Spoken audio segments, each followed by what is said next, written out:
Jangan lupa subscribe, like, and share.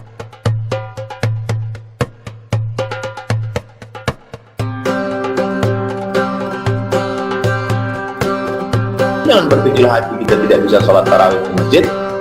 Kita tidak meninggalkan masjid. Kita sedang melaksanakan sunnah pada saat ada wabah penyakit. Oleh sebab itu yang kedua ini, jangan berkecil hati. Kita tetap bisa tarawih di rumah bersama keluarga, bersama jamaah, bersama komunitas yang terbatas. Tetap kita jaga aturan negara. Kita tetap jaga sunnah untuk tidak. Bismillahirrahmanirrahim. Assalamualaikum warahmatullahi wabarakatuh. Waalaikumsalam warahmatullahi wabarakatuh. Alhamdulillahirabbil alamin. Allahumma sholli ala sayyidina Muhammad wa ala ali sayyidina Muhammad. Puji syukur kepada Allah Subhanahu wa taala pada malam hari ini yang sangat indah. Allah izinkan kita kembali bersama-sama walaupun tidak bisa bertatap wajah, tapi paling tidak hari ini Allah izinkan kita bisa bertemu secara online. Dan yang paling istimewa malam hari ini sudah hadir guru kita tercinta Ustadz Abdul Somad. Assalamualaikum Ustadz Abdul Somad. Assalamualaikum warahmatullahi wabarakatuh. Dan juga hadir guru kita Ustadz Qurtubi. Assalamualaikum Ustadz. Iya, baik. Baik Ustadz Abdul Somad, gimana kabar Ustadz? Sehat ya Ustadz ya? Alhamdulillah. Sehat. Sehat. Doa kami semua buat Ustadz dan keluarga semoga sehat selalu Ustadz. Ya Rabbal alamin. Baik Ustadz, ini momen berharga buat kita di tengah keadaan kita yang sekarang tidak bisa luas bergerak, tapi Ustadz menyempatkan waktu. Kami berterima kasih banyak untuk Ustadz waktunya pada malam hari ini. Ustadz, boleh untuk langsung aja kita masuk ke tema yang sudah kita sepakati malam hari ini Ustadz ya. Jadi menyikapi Ramadan di saat wabah. Silakan Ustadz, tafadhol. Bismillahirrahmanirrahim. Assalamualaikum warahmatullahi wabarakatuh. Waalaikumsalam. Sahabat musyawarah, tidak dapat saya sebut satu-satu. Yang terlihat gambarnya di sini, Mas Ade, Mas Riki, Mas Andi, Assalamualaikum. dan yang lain-lain. Insya Allah kita semua dilihat oleh Allah Subhanahu wa Ta'ala, diperhatikan oleh para malaikat. Yang paling penting kita senantiasa mendapatkan rahmat dan barakah dari Allah Subhanahu wa Ta'ala. Adapun tema kita tentang masalah Ramadan di saat Corona ini sama saja seperti Ramadan tahun-tahun sebelumnya. Saya sudah hitung-hitung, itu ada 10 momen yang kita pasti selalunya berkumpul. Sementara sekarang kita nggak boleh berkumpul. Ada 10 momen Ramadan sampai akhir Ramadan kita akan berkumpul, dan itu tidak dibolehkan berkumpul. Kita hanya sekarang boleh kumpul 1 meter jaraknya dan nggak boleh lebih dari 10 orang. Yang pertama, kita biasanya kumpul-kumpul menyambut bulan suci Ramadan. Lain padang, lain belalang, lain lubuk, lain ikannya, lain tempat, lain tradisinya, kita punya local wisdom. Kalau di Pekanbaru, di Riau, itu menyambut bulan suci Ramadan, orang berkumpul beramai-ramai, ada yang mandi beli mau ke tepi sungai. Maka pada tahun ini kita tidak akan bisa lakukan itu. Kita tidak lagi bisa berkumpul. Tapi itu tidak mengurangi Ramadan sedikit pun. Bahkan justru dengan adanya yang terjadi sekarang ini, malah dia mengurangi perbuatan dosa. Karena seringkali ustaz-ustaz berceramah, jangan nodai bulan Ramadan, sehari menjelang Ramadan, anak muda-mudi, bonceng-boncengan, tidak mahram. Acaranya menyambut Ramadan tapi justru keyboard tunggal. Maka justru dengan adanya ini orang tidak boleh berkumpul, bapak-bapak polisi, tentara akan razia. Jadi momen yang pertama kumpul-kumpul menyambut Ramadan, kita tetap kumpul, tapi kumpul kita adalah streaming ngaji. Kumpul kita adalah zikir. Kumpul kita adalah menyenangkan hati menyambut bulan suci Ramadan. Tidak ada hubung kait antara menyambut Ramadan dengan rukun puasa. Rukun, syarat, wajib tidak ada. Oleh sebab itu maka jangan pernah merasa, Ramadan tahun ini kurang asik, Ramadan tahun ini tidak disambut seperti biasa. Kita sambut dengan kesiapan mental, dengan kekuatan batin. Apalagi tiap malam ini kita streaming, Dari mulai taubat, mujahadah, membahas tentang masalah khauf, malam ini tentang roja, besok masalah sedih. Itu semua adalah membangkitkan kesiapan mental. Ini yang pertama. Yang kedua, nanti setelah masuk bulan suci Ramadan, kita akan kumpul lagi sholat tarawih. Lalu kemudian akan merasa berkecil hati di dalam hati, tidak bisa tarawih berkumpul bersama keluarga, tidak bisa ke masjid rame-rame yang selama ini masjidnya sampai pakai tenda. Maka sesungguhnya itu tidak mengurangi semangat kita. Kenapa? Karena dalam riwayat Nabi Muhammad SAW sholat tarawih ke masjid itu 3 malam. Malam pertama Nabi datang ke Masjid Nabawi, sholat diikuti oleh jamaah. Malam kedua jamaah makin ramai. Malam ketiga jamaah melimpah ruah. Malam keempat Nabi tidak datang lagi. Nabi sholat di rumah. Besok pagi datang sahabat bertanya. Sebelum sahabat ngomong, Nabi berkata, aku tahu tadi malam kalian ramai-ramai berkumpul menunggu aku. Tapi aku tidak datang. Kenapa engkau tidak datang ya Rasulullah? Khasyitu an tufrada alaikum. Aku khawatir kalau aku datang, nanti sholat tarawih ini menjadi wajib bagi kamu. Padahal sholat tarawih tidak wajib. Oleh sebab itu jangan berkecil hati kita tidak bisa sholat tarawih ke masjid. Kita tidak meninggalkan masjid. Kita sedang melaksanakan sunnah pada saat ada wabah penyakit. Oleh sebab itu yang kedua ini jangan berkecil hati. Kita tetap bisa tarawih di rumah, bersama keluarga, bersama jamaah, bersama komunitas yang terbatas.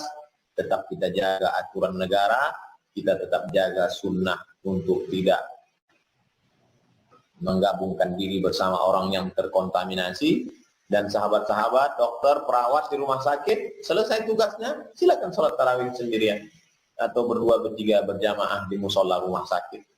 Nah ini masalah yang kedua. Yang ketiga, bahwa setelah sholat tarawih akan ada tadarus bersama baca Quran. Lalu kemudian Ramadan mungkin berbeda karena tidak boleh berkumpul bersama, lalu merasa berkecil hati, oh tahun ini kita nggak bisa tadarus bersama. Kita bisa tadarus bersama seperti yang kita lakukan malam ini, baca. Bedanya kita tidak satu majelis duduk, tapi kita tetap satu bacaan, tetap gambar kelihatan, tetap suara. Baca satu halaman. A'udzubillahi minasyaitonirrajim. Bismillahirrahmanirrahim. Alif Lam Mim. Dzalikal kitabu la raiba fihi hudan lil muttaqin. Kalau ada yang keliru, salah tajwidnya, idghamnya, qalqalahnya, ikhfa'nya, maka tetap bisa ditegur oleh sahabat-sahabat kita yang lain. Jangan pernah putus asa, jangan pernah merasa kecewa, jangan pernah kenapa begini, kenapa terlalu banyak yang mencaci maki kegelapan. Mengapa kita tidak mencoba menghidupkan lilin untuk mengusir gelap ini, tetap mengisi dengan aktivitas. Tadarus tidak terganggu, insyaallah. Yang keempat, bahwa setelah tadarus itu kita ada yang namanya malam-malam itu orang membangunkan. Wah, itu biasanya di stasiun televisi beberapa TV membangunkan orang sahur keliling-keliling. Tahun ini tidak akan ada lagi. Karena pasti akan dilarang oleh pihak berwajib. Sedangkan jam 11 malam saja di Pekanbaru jam 11 kepada semua warung-warung kopi pulang.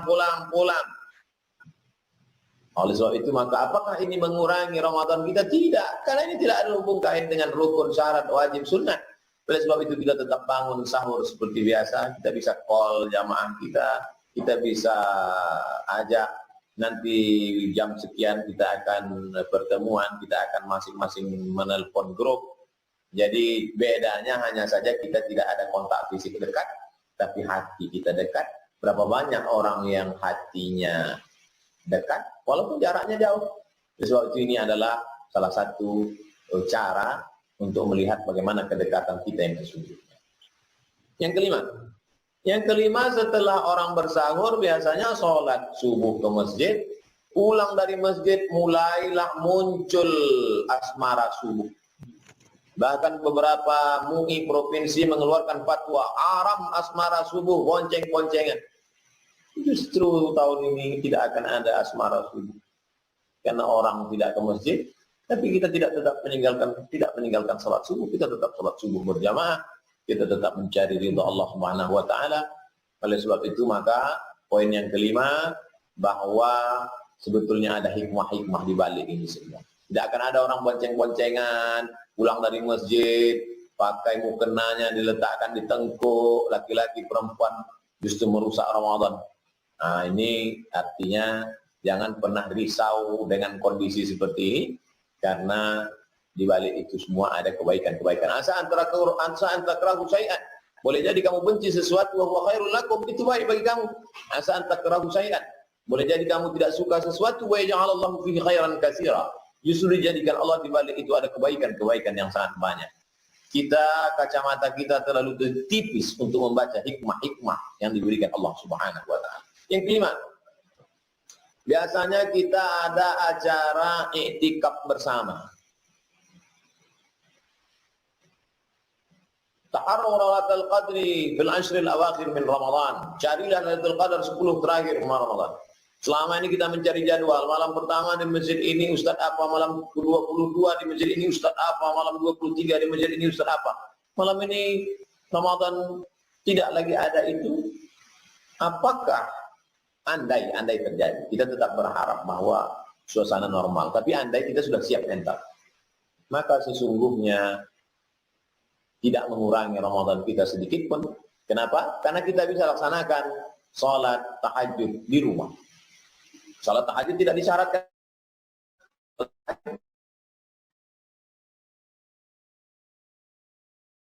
Sholat tahajud dan datang menjadi makmum, pernah Nabi sholat tahajud tiba-tiba datang Abdullah ibnu Abbas, pernah.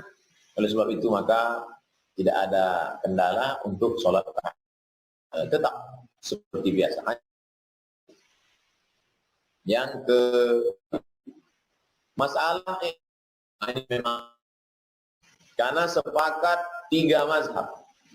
Mazhab Maliki, mazhab Syafi'i, mazhab Hambali sepakat bahwa i'tikaf itu mesti di masjid.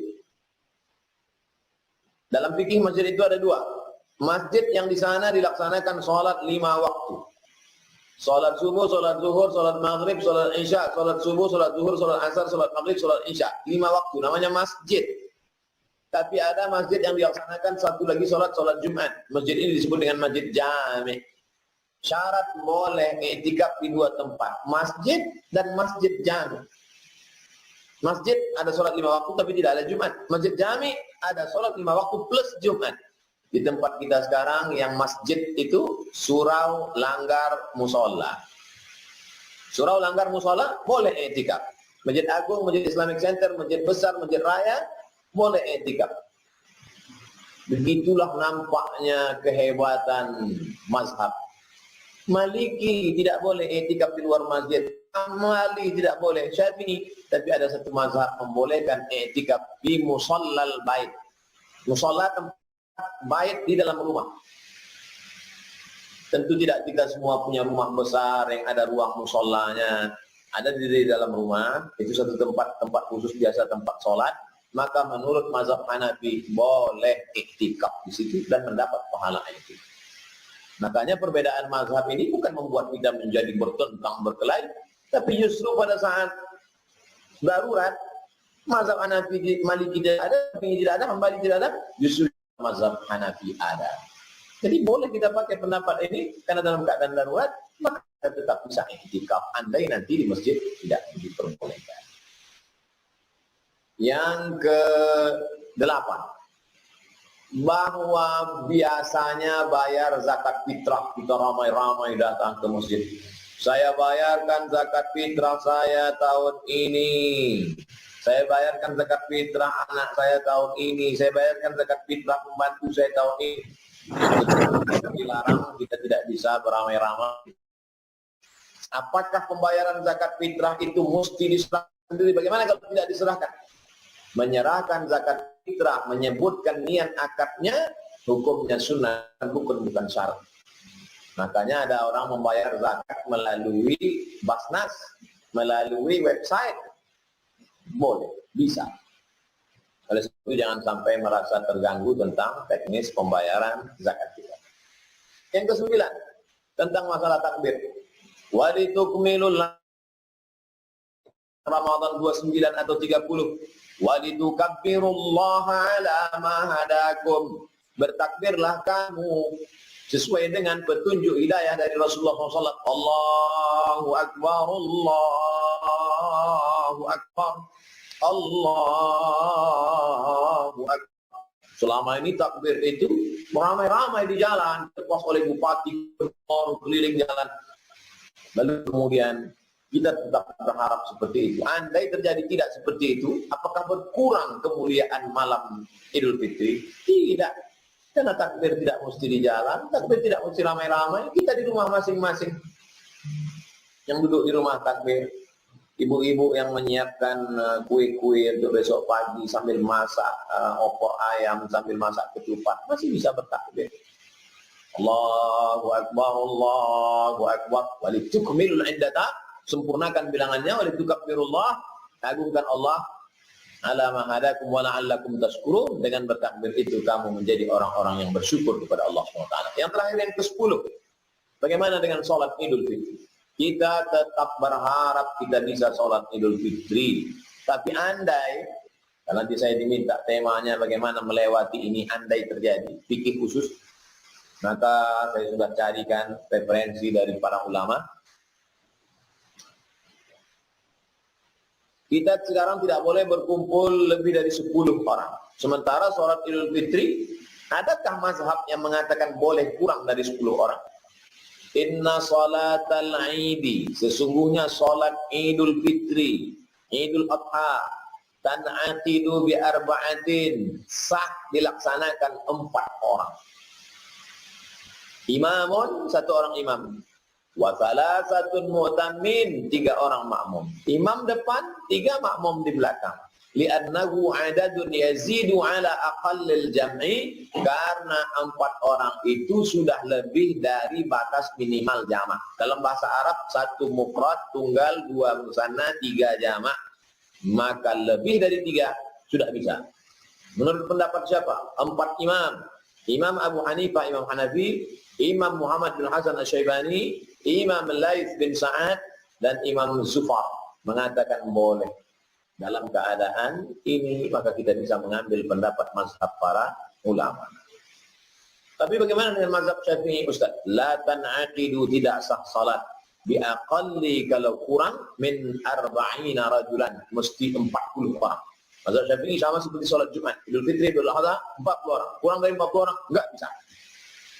Saya nggak mau pakai pendapat mazhab Hanafi yang kurang dari lebih dari 4 bisa. Bagaimana kalau saya ikut mazhab Syafi'i? Andai engkau pakai mazhab Syafi'i pun, engkau tetap bisa sholat sendirian. Mana ada sholat Idul Fitri, Idul Adha sendirian? Nih, dengar baik-baik. Imam Al-Muzani meriwayatkan dari Imam Syafi'i dalam kitab Mukhtasar Al-Um. Imam Syafi'i punya kitab namanya Al-Um. Al-Um artinya induk segala kitab. Wa yusallil aidaini al-munfaridu, boleh salat Idul Fitri, Idul Adha sendirian, di baitihi, di rumah, wal musafir, orang yang musafir di jalan sendirian salat Id, wal abdu, seorang budak hamba sahaya, wal mar'atu, seorang perempuan, anaknya pergi, suaminya pergi, dia sendirian salat di rumah tanpa khutbah. Apakah berjamaah itu rukun syarat? Imam Ar-Ramli dalam kitab Nihayatul Muhtaj, wal muradu annahu yustahabbul jama'atu fiha, berjamaah beramai-ramai itu dianjurkan. Wa innaha la tajibu ittifaqan, tidak wajib. Jadi kalau mau pilih pendapat Imam Hanafi, 4 orang cukup. Komunitas kami Pak Ustaz ada 20, belum tentu dapat izin. Kami ada di rumah 4 orang, 5 orang, silakan. Satu khotib, saya nggak pandai khutbah Pak Ustaz. Khutbah itu rukunnya cuman 5. Alhamdulillahirabbil alamin. Salawat, Allahumma shalli ala sayyidina Muhammad wa ala sayyidina Muhammad. 3. Al-Quran, walladzina amanu taqullah. Enggak hafal, qul huwallahu ahad, Allahus samad. Habis itu doa wasiat takwa, usikum wa nafsi bi taqwallah. Takwalah kepada Allah. Yang kelima doa, Allahumma fil muslimin wal muslimat. 2 khutbah menurut mazhab Syafi'i. Jadi Idul Fitri secara hukum fikih kita melalui Ramadan dan Syawal semuanya clear. Kita tetap masih seperti ini, dalam kondisi seperti ini, maka kita hendaknya tetap insya Allah. Itulah 10 kondisi yang saya amati akan kita lalui dan kita insya Allah akan bisa melewatinya. Terima kasih. Mohon maaf. Wassalamualaikum. Saya kembalikan ke Mas Dude, Ketua Musyawarah. Oke, jazakallah khair Ustaz Abu Somad untuk penjelasannya. Insya Allah ini bermanfaat untuk kita. Ini sekarang Ustaz mohon izin kita buka forum tanya jawab ya Ustaz. Boleh Ustaz? Allah. Boleh, yang pertama ini ada Rizal. Kayaknya mau nanya nih Rizal. Silakan Zal.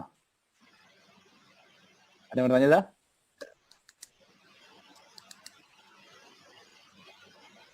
Mute dibuka dulu. Yes. Silakan Zal. Bismillahirrahmanirrahim. Assalamualaikum warahmatullahi wabarakatuh. Gurunda Ustaz Abdul Somad. Waalaikumsalam. Sebenarnya tadi niatnya pengen nanya soal itikaf sih. Cuman alhamdulillah dari 10 tema, dari 10 bahasan yang antum tadi ceritain, ya alhamdulillah sudah mengerti sih. Tadi pada saat sebelum mulai pertanyaan yang pengen ditanyain banget soal itikaf sebenarnya. Karena kan kalau itikaf kan harus di masjid. Nah, cuman mungkin ini Ustaz. Tadi antum kan bilang ada apa? Musola bait ya, apa tadi Ustaz? Afwan Ustaz. Musola bait. Musola tempat sholat yang ada di rumah. Nah, kalau keadaannya misalnya rumahnya itu ya ruang tamu di situ, ya tempat tidur di situ, ya dapurnya di situ, kan tidak ada tempat khusus untuk sholat tuh Ustaz. Jadi Ya. itu gimana tuh Ustaz? Itu aja Ustaz. Jazakallahu khair. Assalamualaikum warahmatullahi wabarakatuh. Assalamualaikum warahmatullahi wabarakatuh. Dan buat posisi sholat di ruang yang tidak kita sudut itu dinding. Lalu Nabi sholat di situ, bekas tempat sujud Nabi itulah dijadikan tempat dia sholat dan keluarga.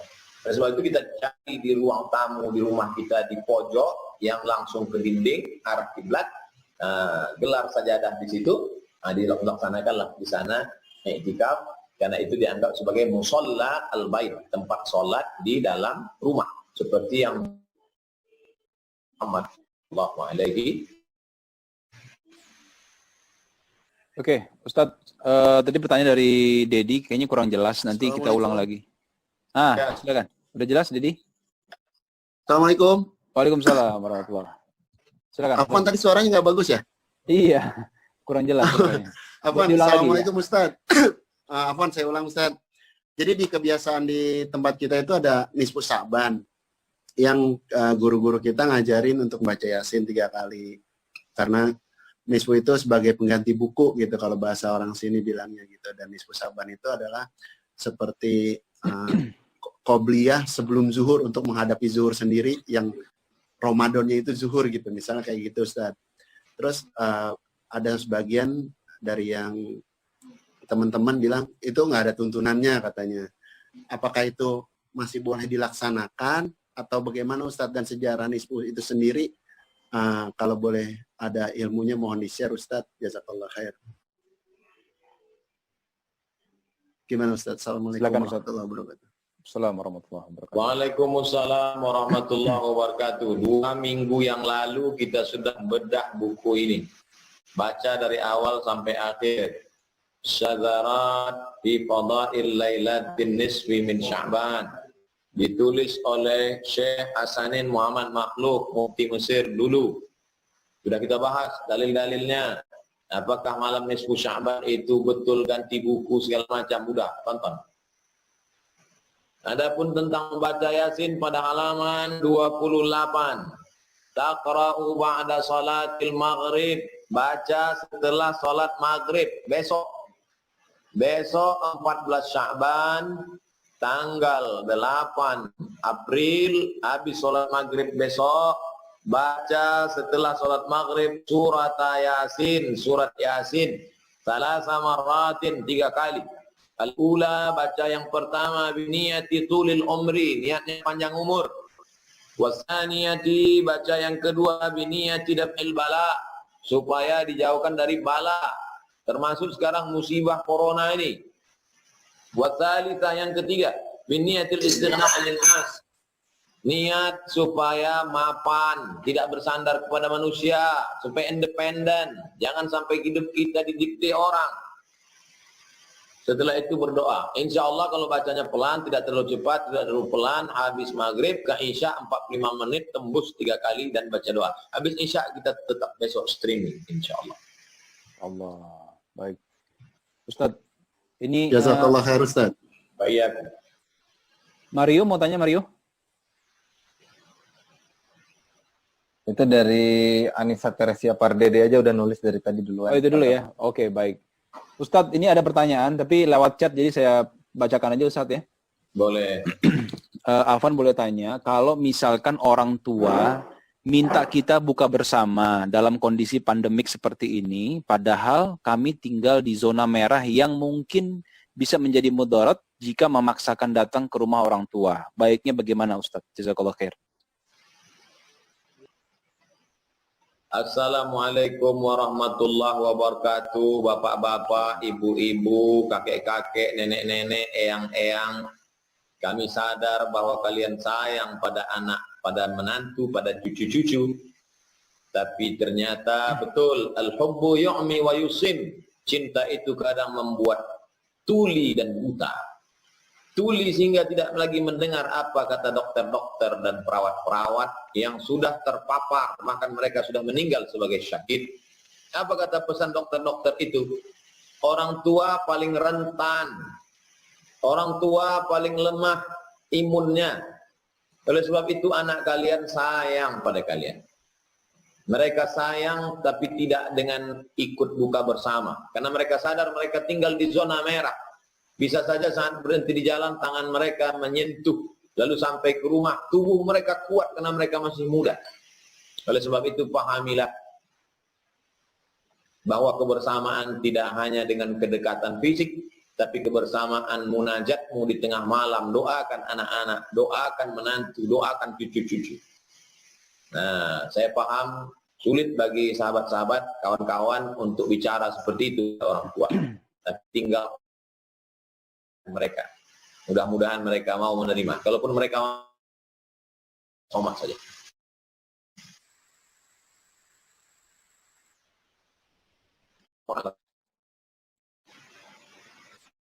Oke, baik.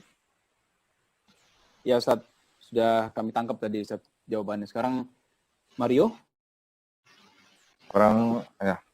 A'udzubillahi minasyaitonirrajim. Bismillahirrahmanirrahim. Assalamualaikum warahmatullahi wabarakatuh. Ya, izin bertanya. Sebenarnya pertanyaan saya kurang lebih sama karena barusan tadi waktu pas lagi awal kajian dimulai, saya mohon maaf sempat izin sebentar. Ternyata anak kami yang pertama itu di rumah neneknya. Itu salah satu orang di rumahnya ada yang orang tuanya baru saja wafat karena COVID. Situasinya sekarang anaknya yang tinggal di rumah situ, pengurusnya gitu ya. Itu sekarang menjadi orang yang dalam pantauan gitu kan ya gitu. Nah, sementara salah satu anak kami sekarang sedang ada di sana gitu. Di mana dalam 1 atau 2 pekan ini kami akan insya Allah lagi menunggu kelahiran anak yang berikutnya. Situasinya baiknya bagaimana Ustaz ya? Ada lahiran, ada Ramadan, ada mohon maaf saya juga jadi bingung bertanya karena memang situasinya baru banget datang pas kita tadi baru mulai kajian. Memang kurang lebih sama tadi. Tapi mungkin kalau saja antum berkenan boleh tolong diulang sedikit Ustaz, karena pas bagian terakhir tadi agak hilang suaranya tadi. Itu aja saya rasa Ustaz. Apaan? Jazakallah khair Ustaz sebelumnya. Assalamualaikum warahmatullahi wabarakatuh. Waalaikumsalam warahmatullahi wabarakatuh.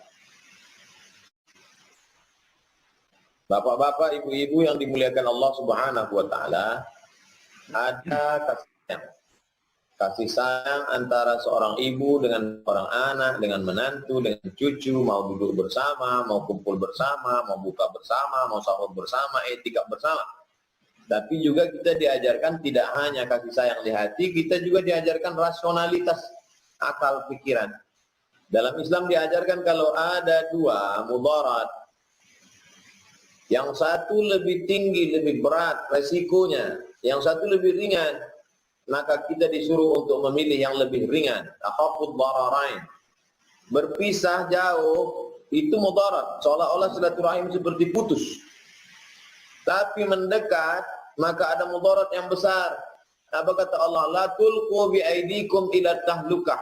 Jangan kau jerumuskan diri sendiri dalam kebinasaan. Dengan penuh kesadaran anakmu ke rumah orang tuamu yang dua-duanya rentan. Anak kecil rentan, orang tua rentan. Kasih sayang yang hanya memperturutkan cinta buta tanpa rasionalitas akal. Apa pesan Nabi Muhammad SAW? Firra minal majzum. Larilah engkau dari penyakit menular. Firaraka minal asad. Seperti larinya engkau dari seekor singa. Bahkan Nabi SAW mengatakan kalau kamu dengar ada suatu wabah di suatu daerah, la taqdimu ilaihim, jangan datang. Haram hukumnya datang. Kalau kamu sedang berada di suatu tempat dan di situ zona merah, banyak terkontaminasi wabah, la takhruju firaram minhum. Jangan lari dari tempat itu karena melarikan diri. Jangan keluar dari tempat itu karena melarikan diri. Oleh sebab itu maka perhatikanlah baik-baik. Kata Nabi SAW, man ya'ish ba'di, siapa yang hidup sesudah aku ini, ya ikhtilafan katsira, dia akan melihat banyak sekali ikhtilaf kacau balau. Siapa yang selamat ya Rasulullah? Yang selamat orang yang berpegang teguh dengan sunnah. Tapi sunnah itu kita buka bersama, sunnah itu silaturahim, sunnah itu berbakti kepada orang tua. Betul. Tapi sunnah Rasul juga untuk menjaga kita dari kematian. Sunnah juga mengajarkan kita untuk melockdown diri, melockdown keluarga. Sunnah juga untuk memilih mudarat teringan di antara mudarat yang terberat. Sudah saya sampaikan, tinggal kirimkan videonya ke orang tua. Jangan lupa berdoa, mudah-mudahan orang tuanya paham. Insya Allah. Wallahu a'lam. Baik, Masya Allah. Jazakallah khair, Ustaz. Baik. Kalau boleh ada pertanyaan kedua yang tidak harus dijawab langsung, Ustaz, minta titip nama anak laki-laki, Ustaz.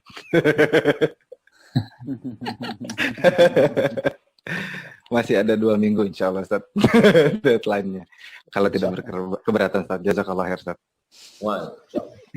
Baik, Ustaz. Oke. Ini yang berikutnya ini ada pertanyaan, Ustaz, dari Razi. Razi, silakan Razi. Bismillahirrahmanirrahim. Assalamualaikum warahmatullahi wabarakatuh. Insya Allah semuanya dalam keadaan sehat walafiat. Ustadz, afwan Ustadz, Ana mau tanya. Di keluarga banyak jadi pertanyaan ketika kita buka puasa, pembacaan dhahabadoma wa batalatil uru wa syabatil ajru insya Allah itu ketika sudah makan korma atau sebelum makan kormanya Ustadz. Itu sih Ustadz, sering jadi perdebatan di antara keluarga perihal itu Ustadz. Syukran. Assalamualaikum. Zahabal haus sudah hilang. Zahabal dhamahu, haus sudah hilang. Wa batallatil uruqu, urat-urat basah. Wa thabatal ajru, balasan pahala sudah habiskan. Jadi korma dalam piring terdengar Allahu Akbar, Allahu Akbar. Ambil satu, bismillah. Makan. Sudah dulu makan, setelah minum 3 teguk air, zahabal dhama'u wa batallatil uruq wa thabatal ajr insyaallah. Wallahu a'lam. Oke, terima kasih Ustaz. Jazakallah khair. Assalamualaikum. Assalamualaikum warahmatullahi wabarakatuh. Ini yang berikutnya Ustaz, Chan Calvin mau tanya. Silakan Chan Calvin.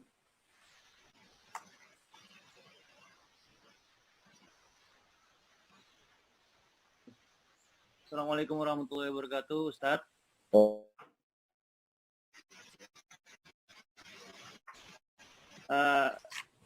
Saya Chan Kelvin, saya mau nanya Ustadz. Jadi mungkin tadi Ustadz sempat menjelaskan ada 10 ibadah yang mungkin biasa dilakukan di bulan Ramadan, tapi pada akhirnya bisa mendapatkan keringanan karena adanya uzur ini gitu.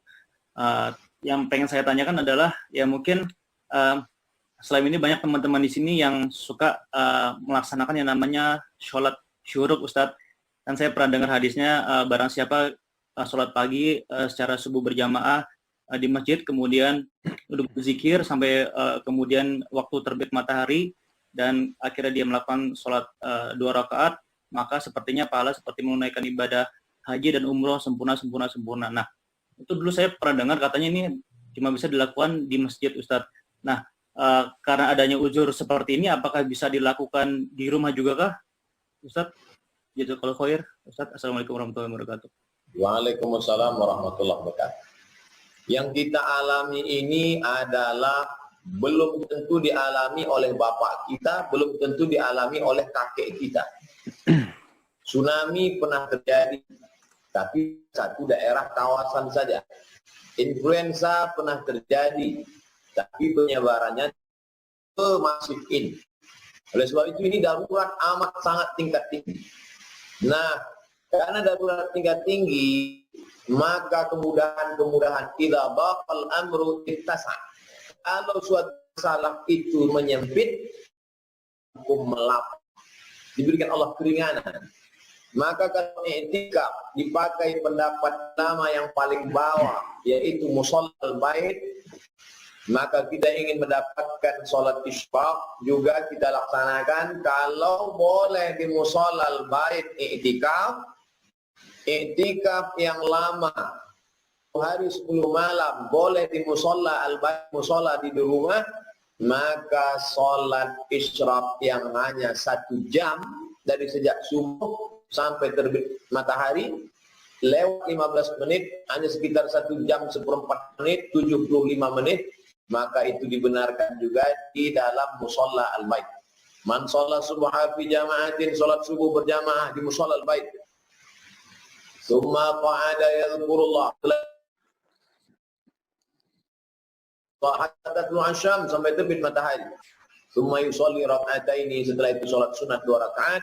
Kanat lahu ka'ajri hajjatin wa umrah, maka dia dapat pahala seperti haji dan umrah. Tamah. Sempurna. Apa dalilnya? Qiyas. Qiyas itu apa? Analogi. Kalau i'tikaf yang 10 hari 10 malam dibenarkan oleh mazhab Hanafi di musallal bait, maka dikiaskan sholat sunat isyraq yang disyaratkan di masjid seperti i'tikaf yang lebih ringan dari i'tikaf pun dibenarkan juga di musallal bait. Jadi tidak ada halangan Ramadan kita tahun ini, kita tetap ceria, kita tetap happy, kita tetap bahagia, kita tetap bersemangat. Wallahu a'lam. Ya, terima kasih Ustadz. Assalamualaikum. Waalaikumsalam. Baik Ustadz, ini berikutnya ini Mas Adrian. Mas Adrian, silakan Mas Adrian.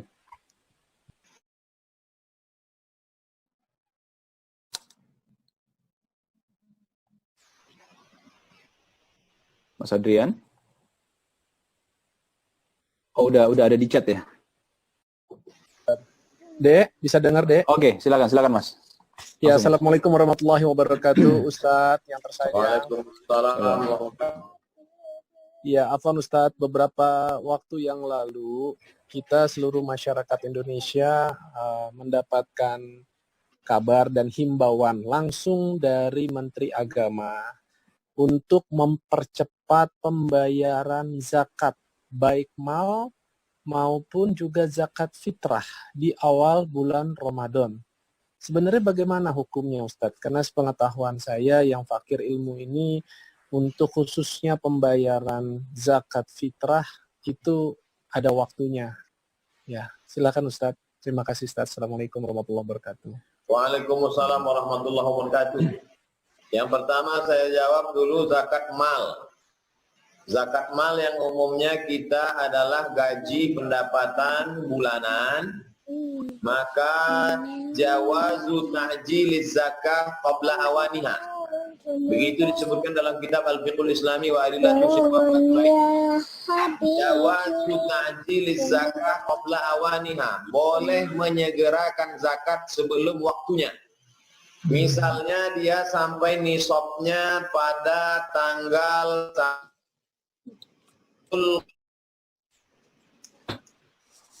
lalu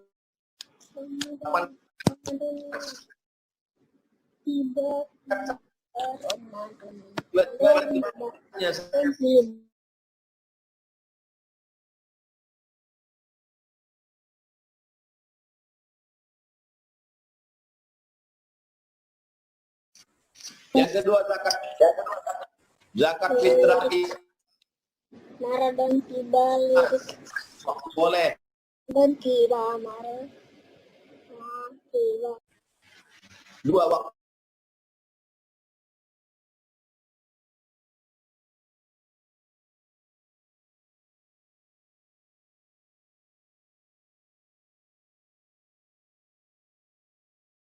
Azan maghrib masuk.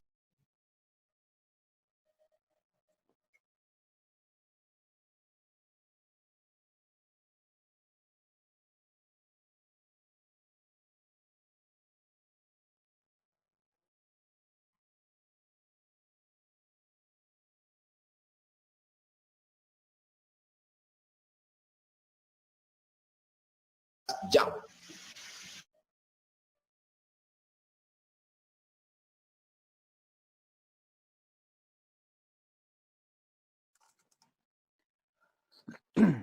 Jadi kalau ada orang bayar zakat fitrah 1 Ramadan, 11 Ramadan, 10 Ramadan, 25 Ramadan, maka hukumnya boleh. Yang penting Idul Fitri ini ngemis minta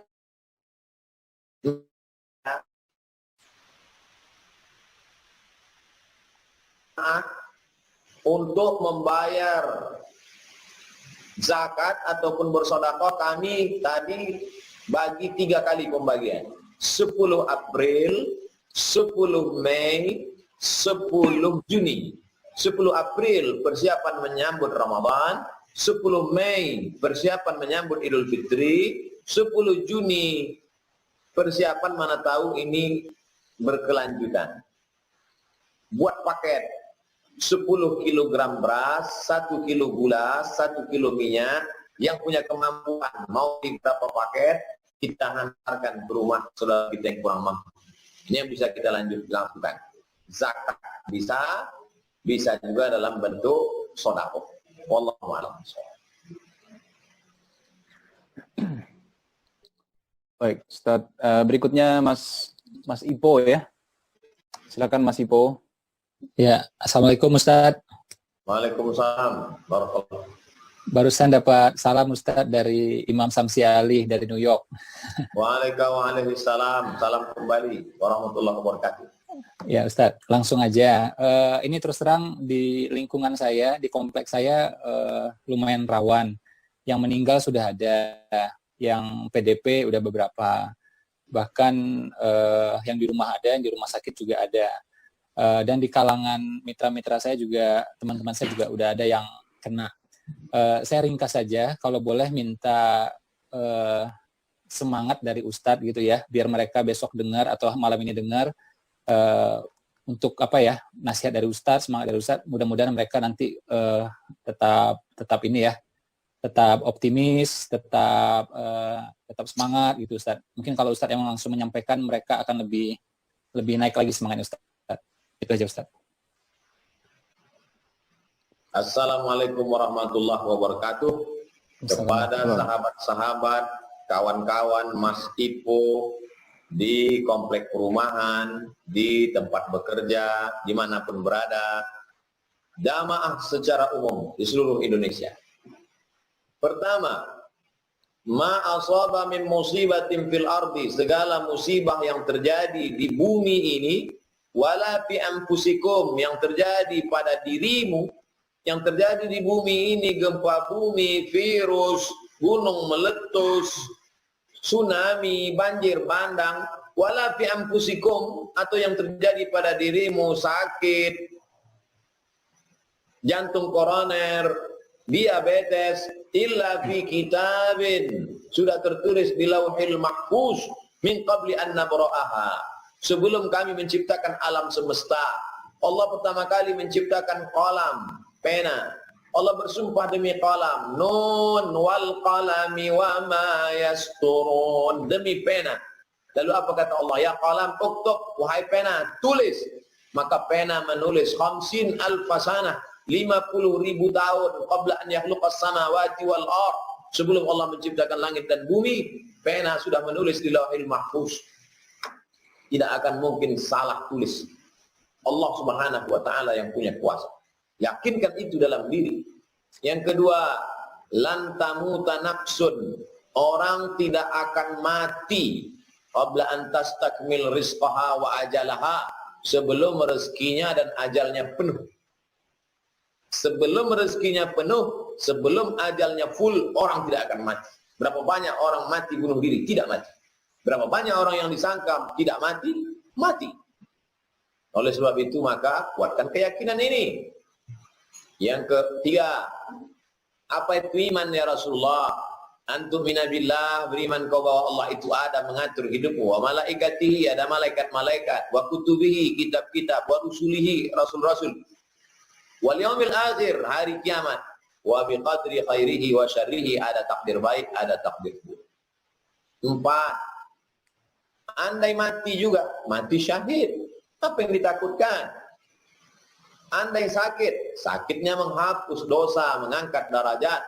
La yusibul mu'min min nasabin wala wasabin wala saqamin wala syaukin yashtakuha. Susah hati, gundah gulana, duri menusuk tapak kaki, Allah akan menghapus dosa dan mengangkat derajat. 5. Kita tetap ada usaha dan ikhtiar. Jaga jarak 1 meter, kurangi kontak, lockdownkan diri, duduk di rumah, banyak berzikir berdoa. Wa ma kana Allahu mu'adzibahum wa anta fihim wa ma kana Allahu mu'adzibahum wa hum yastaghfirun. Allah tidak akan menurunkan azab selama kita banyak beristighfar, bersolawat kepada Nabi Muhammad SAW. Datang setan berbisik dalam hati, alladzi waswisu fi sudurin nas minal jinnati wan nas. Usir bisikan setan itu dengan afdhalul zikri, seafdal zikir la ilaha illallah. La ilallah di mulut, la ilallah di hati. Usir itu semua. Saudara yang sakit, saudara yang sendirian, terpuruk, down, perawat yang ada di rumah sakit, bapak-bapak, ibu dokter, bangkitkan semangatmu. Kau tidak sendirian. Bersamamu ada Allah Subhanahu wa taala. Sebagaimana Allah yang menolong Nabi Yahya, Nabi Zakaria, Nabi Ayyub alaihi salam. Bagaimana Allah dulu menolong Nabi Muhammad sallallahu alaihi wasallam. Ma dhannuka bitsnaini, kalau kau sangka kau hanya berdua di ruangan itu, wallahu salisuhuma, ada Allah yang ketiga. La taqab, jangan takut, wala tahzan, jangan sedih. Allah ma'ana, Allah bersama kita. Ana inda husni zanni abdi bi, aku menurut prasangka hambaku kepadaku. Wa ana ma'ahu idza dzakarani. Kalau dia menyebut aku, kalau dia mengingat aku akan senantiasa bersama dengan dia. Yakinlah kebersamaan Allah dengan kita. Hidup ini hanya menumpang di bawah pohon kayu yang rindang, sementara matahari panas terik, teduh, sampai teduh kita pun akan berlari. Wallahu a'lam. Baik. Oke Ustadz, jazakallah khair Ustadz. Ini karena waktu nih Ustadz, jadi pertanyaan terakhir nih Ustadz dari akhwat Mbak Rista Verina. Saya bacakan ini Ustadz karena lewat chat ini. Afwan mau bertanya, apakah bisa anak laki-laki yang berusia 11 tahun, namun belum balik, tapi bacaan sholatnya dan hafalannya sudah baik, menjadi imam sholat tarawih di rumah untuk ibu dan neneknya, mengingat di rumah tidak ada laki-laki balik yang tinggal di rumah itu. Silakan Ustaz. Suatu ketika sahabat perempuan menyuruh imam itu menutup, maaf, beribu maaf. Sahabat perempuan zaman Nabi menyuruh imam itu menutup celananya melorot. Celananya turun ke belakang, ke bawah. Kata makmum itu perempuan, apa enggak ada yang bisa nutup belakang imam itu supaya naik celananya ke atas? Berapa umur imam itu? 7 tahun. Imamnya umur 7 tahun. Hafalan Qur'annya banyak. Pertama syaratnya, sholat sunnah. Nanti sholat tarawih, sholat witir, bisa. Yang kedua,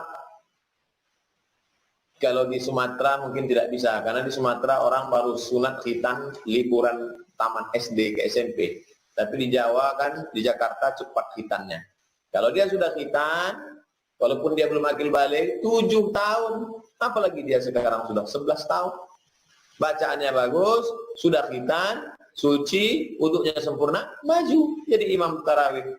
Apalagi anak-anak kita sekarang hafal 1 juz, 2 juz. Nah ini bagus sekali memotivasi mereka. Nah, jadi boleh jadi imam kesimpulannya. Dengan syarat dan ketentuan berlaku, sudah khitan, wuduknya benar, toharohnya benar, maka itu pernah terjadi dulu pada zaman sahabat, umur imam 7 tahun. Wallahu a'lam. Baik, jazakallah khair. Ustaz, satu lagi boleh Ustaz, ini Ari Untung mau tanya nih Ustaz. Silakan, Ari. Assalamualaikum Ustaz. Salam. Mudah-mudahan sehat selalu Ustaz kita ini. Assalamualaikum warahmatullahi wabarakatuh. Amin ya rabbal alamin. Diberikan kesehatan dan juga jodoh ya. Semoga Ustaz kita ini selalu sehat dan panjang umur, Masya Allah. Ustaz, sekaligus ini Ustaz, berhubung bulan ini bulan Sya'ban Ustaz kan ya. Jadi katanya bulan ini bulan yang diangkatnya pahala. Nah, berhubung besok itu pertengahan bulan, yang hitungannya kalau nggak salah Ayamul Bid kalau nggak salah besok ya. Kalau kita puasa 3 hari ini, itu kira-kira imbalan pahalanya apa Ustaz? Sekali ngingetin teman-teman mungkin kalau jika memang bermanfaat bisa mulai malam ini bisa sahur. Nah, kemudian kan kalau puasa sunnah itu kita misalnya lupa sahur tapi belum makan dan minum, paginya bisa tinggal langsung niat langsung bisa puasa. Nah, masalahnya tadi saya itu niat puasa sahur sekadarnya gitu. Tapi pas paginya ketika syuting disuguhin teh, saya seruput Ustaz. Gitu. Disitulah mulai terjadi kegalauan, saya tatap-tatapan sama tehnya kayak ada yang salah gitu ya. Gitu. Saya baru ingat kalau saya puasa gitu. Nah, kalau untuk sunnah itu kira-kira dimaafkan apa kalau misalnya kalau puasa wajib kan itu katanya nggak apa-apa, tapi kalau sunnah karena mungkin sudah banyak keringanan, apakah boleh dilanjutkan atau enggak Zat? Gitu. Dan apakah benar besok ada sunnahnya untuk puasa Ayamul Bid Sya'ban dengan pahala khusus? Gitu. Itu aja Zat. Assalamualaikum. Waalaikumsalam warahmatullahi wabarakatuh. 1. Man jaa bil hasanati falahu asyru amsalihha. Siapa yang melakukan 1 kebaikan maka dibalas 10. Maka yang puasa 3 hari sama seperti puasa sebulan. 13, 14, 15, 10, 20, 30 hari. Kan sama bulan yang lain dengan bulan Sya'ban? Beda. Apa bedanya bulan Sya'ban? 2. Laka syahrun yaqulu anhu katsirun minan nas. Itulah bulan yang banyak dilupakan orang. Karena orang terlalu mementingkan bulan Rajab. Karena Rajab bulan haram. Ramadan karena ada Lailatul Qadar. Di tengah-tengahnya ada bulan yang dilalaikan orang. Itulah dia bulan Sya'ban. Beribadah pada waktu yang dilalaikan orang, pahalanya besar. Contoh, tahajud malam. Kenapa besar pahala tahajud? Karena orang lalai. Maka bulan Sya'ban pahalanya besar. Karena kata Nabi, "Dzaka syahrun yaqulu anhu katsirun minan nas." Hadis riwayat Muslim. Itulah bulan yang banyak dilupakan orang. 3. Bahwa hari Kamis amal diangkat setiap pekan. Kenapa engkau puasa hari Kamis ya Rasulullah? Turfa'u fil a'mal. Amal diangkat hari Kamis. Wa uhibbu an yurfa'a amali wa ana sha'im. Aku suka ketika amalku diangkat ditunjukkan pada Allah, aku dalam keadaan puasa. Tapi ada amal tahunan, amal pekanan hari Kamis, amal tahunan pada bulan Sya'ban. Wa uhibbu an yurfa'a amali wa ana sha'im. Aku suka ketika buku catatan amalku diangkat, ini catatan amalnya. Iya, orangnya mana? Dia sedang puasa. Oleh sebab itu maka amat sangat baik puasa. Tapi katanya puasa itu niatnya mesti sebelum azan. Itu kalau puasa wajib. Adapun puasa sunat, Nabi pernah bangun pagi, Nabi tanya kepada istrinya, mana makanan? Kata istri Nabi SAW, makanan tidak ada ya Rasulullah. Idzan ana sha'im. Kalau makanan tak ada, kalau begitu saya puasa. Jadi boleh niat puasa setelah pagi jam 8, jam 9. Sebelum tergelincir matahari, boleh niat puasa sunat. Bukan puasa qadha, bukan puasa nazar, bukan puasa Ramadan. Bagaimana kalau orang sedang puasa, lalu kemudian dia makan? Setelah dia makan, baru dia ingat bahwa dia puasa. Maka makanannya itu adalah sedekah Allah untuk dia. Alhamdulillah. Allah bersedekah untuk dia. Tapi jangan diulang sering-sering. Memang betul-betul lupa. Menurut mazhab Syafi'i, kalau ada nanti ustadz yang berceramah mengatakan itu puasanya batal, itu mazhab Maliki. Guru-guru saya di Maroko dulu mengeluarkan fatwa, kalau ada orang yang sedang berpuasa, dia makan, puasanya batal, wajib diqadha. Sedangkan mazhab Syafi'i tidak. Oleh sebab itu maka, karena kita tidak bisa mengatur lupa. Lupa itu di luar kuasa kita. Ini boleh, ini nggak boleh, ini haram, ini makruh, ini mubah. Itu yang kalau kita ada kuasa. Di depan kita ada khamar. Minum atau tidak, ada kuasa. Lupa di luar kuasa kita. Innallaha tajawaza an ummati ma aqta'a wa nasya. Allah mengampunkan umatku selama dia aqta'a, tersilap, terlupa, tersalah, nasya, lupa. Wallahu a'lam bishawab. Baik, jazakallah khair Ustadz Abu Somad. Semua pertanyaan sudah dijawab, Masya Allah. Ustadz, sebagai penutup nih Ustadz, boleh pimpin doa untuk kita semua Ustadz di tengah wabah ini. Mudah-mudahan Allah mempermudah hidup kita, insya Allah. Silakan Ustadz. A'udzubillahi minasyaitonirrajim. Bismillahirrahmanirrahim. Alhamdulillahirabbil alamin. Arrahmanirrahim. Maliki yaumiddin. Iyyaka na'budu wa iyyaka nasta'in. Ihdinas siratal mustaqim, siratal ladzina an'amta 'alaihim ghairil maghdubi 'alaihim waladdallin. Amin. Allahumma shalli 'ala sayyidina Muhammad wa 'ala ali sayyidina Muhammad. Allahumma inna nas'aluka bisirril Fatihah. Kami mohon kepada Engkau dengan kemuliaan surat Al-Fatihah, ya Allah, anta dafa'annal ghala wal waba wal fahsya wal riba wal zina wal munkar.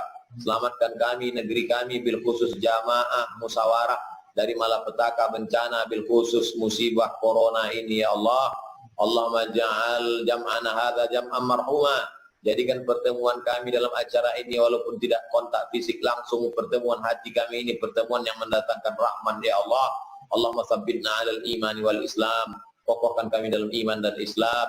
Ya muqallibal qulub, Engkau yang membolak-balikkan hati, sabbit qulubana. Kokohkan hati kami ala dinik, dalam agamamu, ala ta'atik, dalam ketaatan kepadamu. Allahumma inna na'udzubika minal hammi wal hazan. Lepaskan kami dari susah hati dan kesulitan, wal ajzi wal kasal, lepaskan kami dari sifat lemah dan malas, wal jubni wal bukhul, lepaskan kami dari sifat pengecut dan pelit, wa dala'iddaini wa ghalabatir rijal, lepaskan kami dari dililit hutang dan dikuasai orang lain. Allahumma inna na'udzubika min ilmin la yanfa', jauhkan kami dari ilmu yang tak bermanfaat, wa min qalbin la yakhsha', jauhkan kami dari hati yang tak khusyuk, wa min nafsin la tasba', jauhkan kami dari nafsu yang tak pernah kenyang, wa min du'ain la yusma', jauhkan kami dari doa yang tidak dikabulkan. Allah mahtim lana bi husnil khatimah wa la taqtim alaina bi su'il khatimah. Wa sallallahu ala sayyidina Muhammad wa ala alihi wa sahbihi wa sallam walhamdulillahi rabbil alamin. Amin amin rabbal alamin.